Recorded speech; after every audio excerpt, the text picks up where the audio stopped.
My name is Dennis Page. I'm the founder of Twitch Technologies. Twitch has designed a chorded keyboard that will do everything a traditional chorded keyboard will do, but with just 10 keys. Chorded keyboards have been around for quite a while. They were even involved in Doug Engelbart's mother of all demos back in 1968, but they've been around actually since 1857, and every time they've come along, they've failed. So chorded keyboards are history, but you know what? So were electric cars. At the beginning of the 20th century, there were twice as many electric cars on the road as gasoline cars.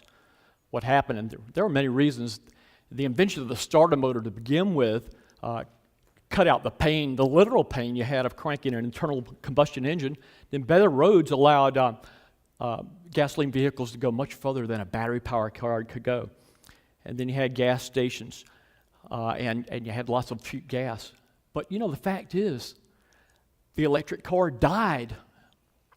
But here we are today, a century later, and you have Tesla and you have hybrid vehicles out there, and they're getting market share. So we find out that just when conditions change, the things that failed in yesteryear just may work today. My field of interest is the manual data entry. So let's go back to the typewriter. The QWERTY keyboard had already been established as the standard back in the 1870s, and in 1888, touch typing was invented and soon got distributed widely. It was widely taught. Next thing you know, typewriter sales took off, and QWERTY was here to stay. It's no surprise that when the 1980s came along, that those who needed to type were touch typing on a QWERTY keyboard. Now, touch typing is pretty cool. It's what experts would call a cognitive automaticity.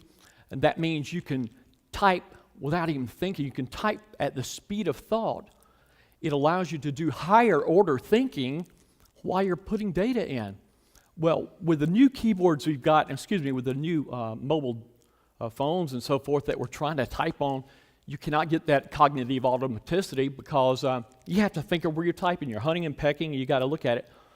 So it's much less efficient for thinking. Well,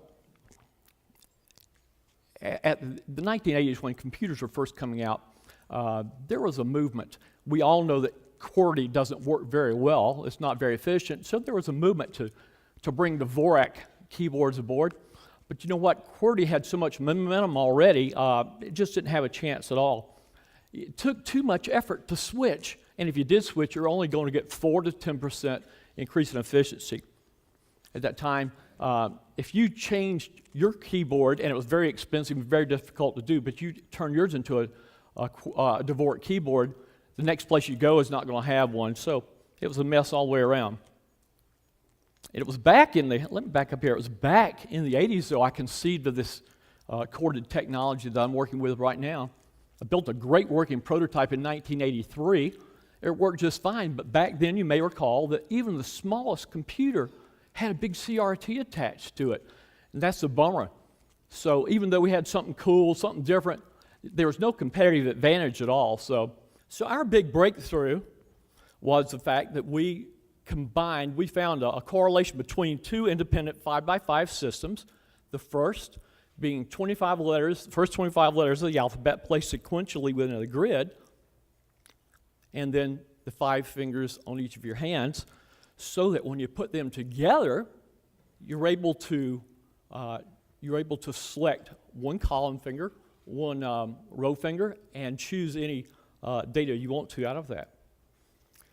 And then when you're finished, when you've learned it, it's easy to learn, you throw it away, and all of a sudden you have the smallest keyboard in the world, which may be as small as just your fingers themselves, with a remote control devices or remote sensing technologies such as Leap Motion or Thalmic Labs or armbands.